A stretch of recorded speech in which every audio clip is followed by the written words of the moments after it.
반갑습니다. 지배영근 세무사입니다. 매경부동산 아카데미에서 이렇게 만나 뵙게 돼서 반갑습니다.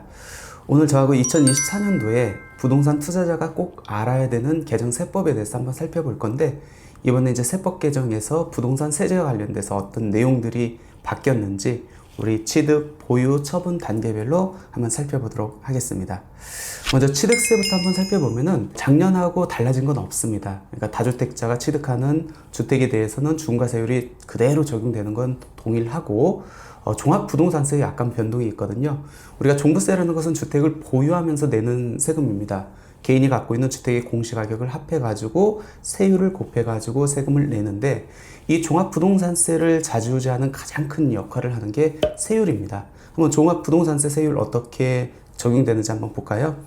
표에서 보는 것처럼 세율은 두 가지로 이원화돼서 적용됩니다. 기본세율하고 중과세율. 종부세는 인별합산과세 제도죠. 같이 살고 있다 할지라도 배우자 또는 직계 좀비 속의 주택이 카운팅되는 건 아니고, 본인이 갖고 있는 주택에 따라서 세금이 부과되다 보니까 개인의 주택 수가 두 채 이하인지 아니면 세 채 이상인지에 따라서 기본세율과 중과세율로 이원화돼서 적용됩니다. 그래서 중과세율이 보면은 기본세율에 비해서 거의 2배 이상이기 때문에 상당히 높은 세율이 적용받죠. 근데 특이한 게 있습니다. 2023년도부터 종합부동산세 세율이 개정돼가지고 과세표준 12억 원 이하인 경우에는 내가 주택을 세 채 가지고 있으면 중과세율이 적용돼야 됨에도 불구하고 기본세율과 동일한 세율이 적용됩니다. 무슨 얘기예요?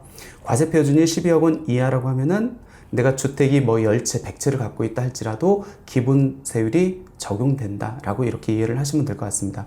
그럼 여기서 과세표준 12억 원 이하면은 주택 공시가격 합이 얼마가 될까요? 역산해서 계산해 보면 주택 공시가격 합이 29억입니다. 한 시가로 따지면은 시가의 보통 한 75%가 주택 공시가격으로 측정된다고 가정하면은 40억 원. 그러니까 개인이 갖고 있는 주택의 시가가 40억 원 이하라고 하면은 주택을 세 채 갖고 있다 할지라도 기본세율과 동일한 낮은 세율이 적용된다라고 이렇게 보시면 될 것 같습니다.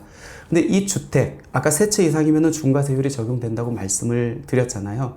근데 그 주택수, 그러니까 종합부동산세율을 적용할 때 그 주택수를 카운팅하는데 빠지는 주택들이 있습니다. 그게 보면은 상속주택 또는 무허가주택의 부수토지였는데, 이번에 종부세법이 개정되면서 한 가지가 더 추가가 됐습니다. 어떤 거냐면 2024년 1월 10일부터 2025년 12월 31일 중에 취득한 소형 신축주택과 준공후 미분양주택입니다. 취득 시기가 중요하겠죠?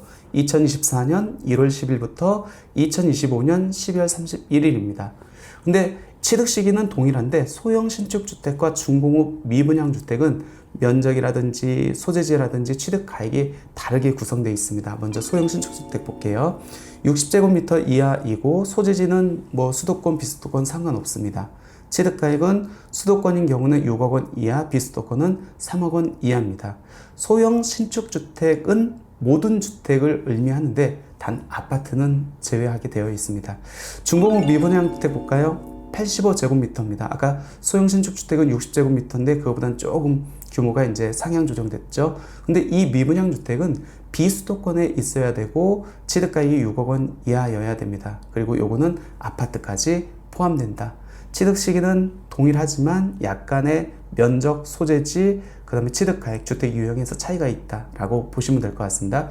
그러면 이 소형 신축주택, 준공후 미분양 주택을 이 기간 안에 취득했어요. 종부세에서 어떤 영향이 있는지 볼게요.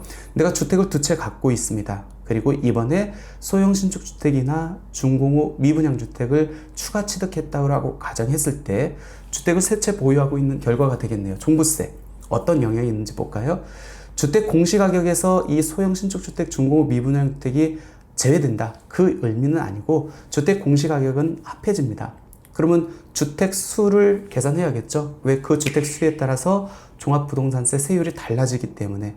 아까 제가 말씀드렸잖아요. 개인별로 해서 주택이 세 채 이상이면 중과세율이 적용된다고. 근데 그때 이 소형 신축주택, 준공후 미분양주택은 제외하고 주택수를 카운팅한다는 겁니다. 그러면 실제적으로 주택이 세 채이지만 종합부동산세 세율을 적용하기엔 주택수는 몇 채죠? 두 채. 그러면은 어떤 세율이 적용되죠? 기본세율. 그 효과가 있다라는 겁니다. 근데 조금 이상한 느낌이 들죠? 왜요? 아까 분명 제가 세 채 이상인 자도 종합부동산세 과세표준이 12억 원 이하면은 기본세율과 같은 낮은 세율이 적용됩니다 라고 말씀드렸잖아요. 그럼 개인 같은 경우에 소형 신축주택이나 중공업 미분양주택을 취득하지 않더라도, 즉 주택이 세 채 이상이라 할지라도 종합부동산세 과세표준이 12억 원 이하이면은 어차피 기본세율과 동일한 낮은 세율이 적용되기 때문에 솔직히 종합부동산세에서 이 소형 신축주택, 중공업 미분양주택이 세율을 적용함에 있어서 주택세에서 빠진다 할지라도 큰 메리트는 솔직히 없다라고 이렇게 보시면 될 것 같습니다. 이번에는 양도소득세 이제 어떤 내용들이 바뀌었는지 볼게요.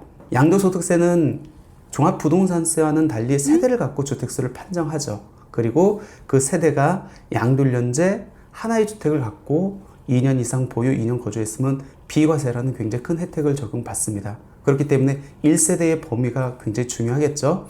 1세대 범위 어떻게 우리가 판정하죠? 나와 배우자의 위, 아래, 옆입니다. 위는 직계 존속, 밑에는 직계 비속, 옆은 형제 자매거든요. 이 세대 범위 안에서 하나의 주택을 갖고 있어야 됩니다. 그러니까 1세대를 판정할 때 제일 중요한 게 누구예요? 나와 배우자입니다. 특히 배우자가 있어야 1세대를 구성할 수 있다라고 이렇게 보시면 되는데 특례가 적용되죠. 배우자가 없어도 1세대로 보는 경우 예외가 3가지가 적용됩니다. 첫 번째는 30세 이상인 경우, 두 번째는 배우자가 사망 또는 이혼한 경우, 세 번째가 실무에서 가장 많이 문제가 되고 있고 민감한 내용이죠. 30세 미만의 미혼의 자녀는 배우자가 없어도 세대로 이제 별도 세대로 볼 수 있는데 그렇게 인정되려면 소득이 있어야 됩니다.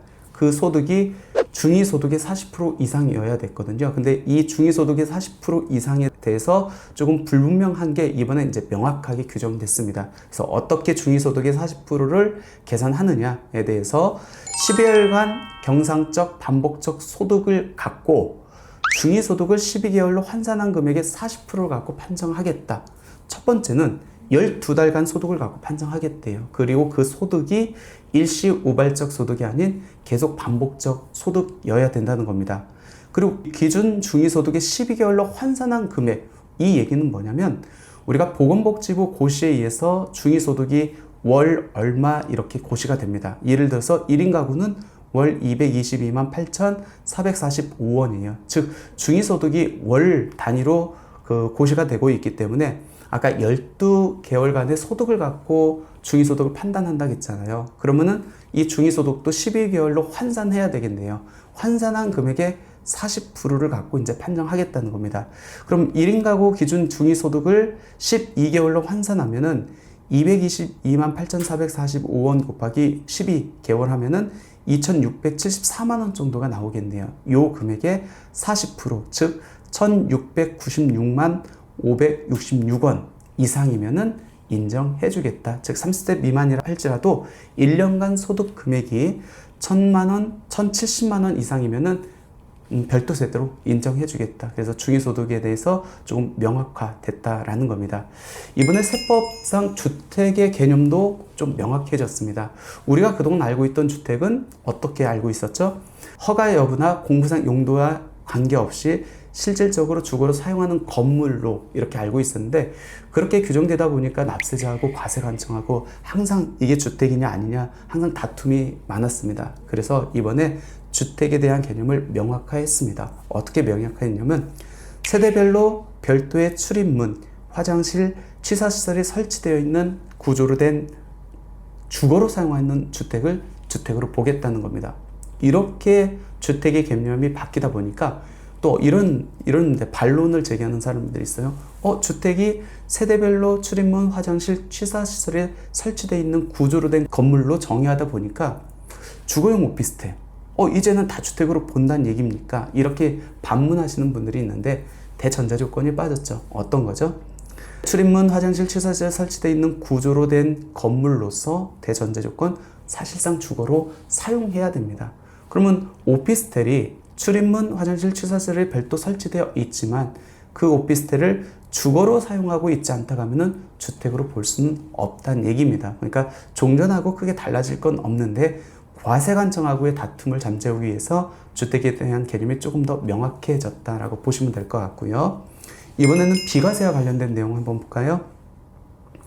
1세대가 1주택을 2년 이상 보유, 2년 이상 거주하면은 양도소득세에서 부여하는 가장 큰 혜택, 비과세 혜택을 적용받을 수 있습니다. 이때 이제 보유 기간과 관련된 건데, 취득일부터 해서 양도일까지의 2년 이상 보유를 하라는 겁니다. 그럼 주택을 취득해서 주택을 양도하면은 뭐 이거 2년 이상의 보유 기간을 산정하는데 전혀 문제가 없겠지만, 내가 상가를 취득했는데 이거를 중간에 용도 변경했어요, 주택으로. 아니면 용도 변경을 하지 않고 실질적으로 주택으로 사용했습니다. 근데 양도소득세는 항상 실질로 과세를 하기 때문에, 그럼 그때부터 이제 보유 기간을 기산해야겠죠. 그 부분을 명확하게 법에 규정을 했습니다. 그래서 주택이 아닌 건물을 주거로 사용했을 때 1세대 1주택 비과세 판정 시 보유기간 언제부터 주택 용도 변경일, 아니면은 용도를 변경하지 않고 주택을 사용했다고 하면은 사실상 주거 사용일로부터 보유기간을 계산하겠다. 이 날로부터 주택을 양도하는 날까지 2년 이상 보유하면 보유요건을 충족한 걸로 보겠다. 이렇게 이제 개정했습니다.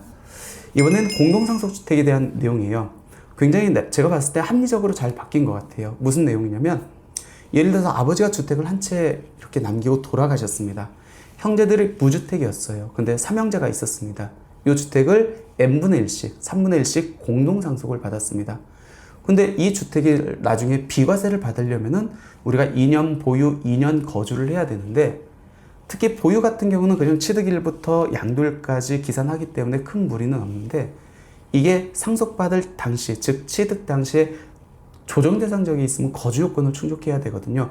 그때 그럼 그 거주요건, 이 삼형제가 다 들어와서 이 상속주택에 살 수는 없잖아요. 그러면 누가 이 집에 살았을 때 이거를 나중에 팔았을 때 비과세를 적용받을 수 있는 걸로 보겠느냐에 대한 문제에 있어서 그동안은 주된 상속인은 어떻게 판정했죠? 상속 지분이 가장 큰 상속인, 당해 주택에 거주한 자, 최연장자, 이 순서로 이제 갔죠. 보통 상속 지분을 똑같이 n분의 1로 나눴다가 하면은 최연장자, 형님이 이제 그 주된 상속인이 되겠죠. 이 주된 상속인이 이 상속주택에 2년 동안 거주하면 그 거주기간을 인정해 줬습니다. 근데 사정이 있어가지고 형님이 이 주택에 거주하지 않고 막내가 거주했습니다. 그리고 이 주택을 팔아요. 그러면 막내 같은 경우는 주된 상속인이 아니었기 때문에 실제 막내가 2년 이상 거주했음에도 불구하고 막내 지분도 비과세를 못 받는 그런 문제점이 발생했었습니다. 이 부분을 이번에 세법을 개정하면서 합리적으로 바꿔놨죠. 그래서 어떻게 판정하느냐, 거주기간은 해당 주택에 거주한 공동상속인의 거주기간 중 가장 긴 기간으로 판정하겠다. 그럼 아까 그 케이스에서 막내 동생이 2년 이상 거주를 했다고 하면은 첫째와 둘째 형님이 거주하지 않았더라도 모두 다 거주한 걸로 봐서 모두 다 비과세를 받을 수 있다. 이렇게 합리적으로 개선됐다라고 보시면 될 것 같습니다. 이번에는 양도세 중과 얘기 좀 한번 해볼게요. 우리가 종합부동산세에서 살펴봤던 소형 신축주택, 중공업 미분양주택이 이 양도세 중과 재주택으로 들어왔습니다. 다주택자가 조정대상지역에 있는 주택을 양도할 때 중과대상 주택수 판정에서 제외될 뿐만 아니라 중과대상에서 제외되는 주택이 별도 열거되어 있었는데, 그 열거된 게 그동안은 지방저가 주택이었습니다. 근데 이번에 이 카테고리 범위 안에 2024년 1월 10일부터 2025년 12월 31일 중에 취득한 소형 신축주택과 중공업 미분양주택이 이 범위 안에 들어왔습니다. 그러면 이 소형 신축주택과 중공업 미분양주택도 중과대상 주택수 판정시에서 제외되고, 또 그 주택을 양도할 때는 중과대상에서도 제외된다라고 이렇게 보시면 될 것 같습니다. 한번 제가 사례를 갖고 설명 한번 드려볼게요. 예를 들어서 제가 두 채가 있습니다. 네, 이번에 2024년 1월 10일부터 2025년 12월 31일 기간 중에 소형 신축주택을 취득했습니다. 그리고 나서 기존에 갖고 있던 이 B주택을 양도한다고 가정을 해보겠습니다. 그럼 양도일 현재 몇 채죠? 주택이 세 채입니다. 세 채인 상태에서 조정대상 지역에 있는 주택을 양도하기 때문에 중과가 적용될 수 있겠죠. 근데 주택이 세 채이기 때문에 3주택 중과가 적용됩니다. 기본 세율에 플러스 30%가 적용됩니다. 근데 2024년 1월 10일부터 2025년 12월 31일까지 취득한 소형 신축주택은 중과대상주택에서 판정 시 제외한대요. 그러면 중과대상주택이 세 채가 아니고 몇 채죠? 두 채가 된다는 겁니다. 그러면은 3주택 중과대상이 아닌 2주택 중과대상이 돼서 세분함을 조금 완화시킬 수 있다는 겁니다. 두 번째는 이 소형 신축주택을 취득해가지고 이 주택을 양도를 합니다. 근데 양도일 당시 이 소형 신축주택의 소재지가 조정대상 지역이에요. 그리고 주택을 세 채 갖고 있습니다. 그럼 당연히 요거는 이 소형 신축주택은 3주택 이상 중과가 적용돼야겠죠. 근데 2024년 1월 10일부터 2025년 12월 31일까지 취득한 소형 신축주택은 이 주택을 양도할 때 설령 양도일 현재 조정 대상 지역에 있다 할지라도 중과를 적용 안 하겠다라는 겁니다. 하지만 지금 시점에서 큰 실익이 없죠. 왜 그렇죠? 진급은 거의 대부분의 지역이 비조정 대상 지역일 뿐만 아니라 조정 대상 지역에 있다 할지라도 중과가 유예되고 있습니다. 그렇기 때문에 중과가 적용될 때 이 소형 신축주택에 대한 메리트가 있지 지금 상황에서는 큰 메리트가 없다라고 보시면 될 것 같고요. 또 하나는 뭐냐면 우리가 다주택 조정대상 지역의 주택을 양도할 때 조정대상 지역에 있는 주택은 중과가 적용되는데 지금 한시적으로 유예가 되고 있습니다. 언제까지였죠? 2024년 5월 9일까지 양도한 분까지인데 이게 1년이 연장됐습니다. 그래서 2025년 5월 9일까지 양도하는 주택은 설령 양도일 현재 조정대상 지역에 있다 할지라도 중과가 적용되지 않는다. 참고로 지금 조정대상 지역 어디죠? 네 곳입니다. 서초구, 송파구, 강남구, 용산구. 나머지 지역은 비조정 대상 지역이다 라고 이렇게 보시면 될 것 같고 이 네 곳에 있는 주택을 양도한다 할지라도 다주택자가 2025년 5월 9일까지 양도하는 분은 중과가 유예되지 않는다 라고 보시면 될 것 같습니다. 결론적으로 2024년도의 세법 개정 내용을 보면은 취득세는 작년과 동일하다.